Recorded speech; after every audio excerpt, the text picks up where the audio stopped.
I just received my Briggs Riley 22-inch carry-on. Time to open it up and check out what's inside. Nicely wrapped in plastic. That seems really solid.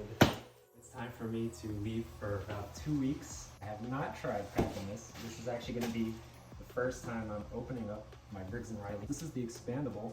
It comes with a J-hook, very important. Suitor. Wow. This is how the expander thing works. Wow. That should help. It's very high quality.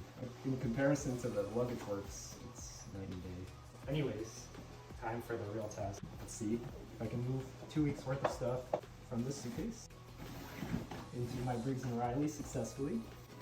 And wow, I mean it literally fit in here to the brim.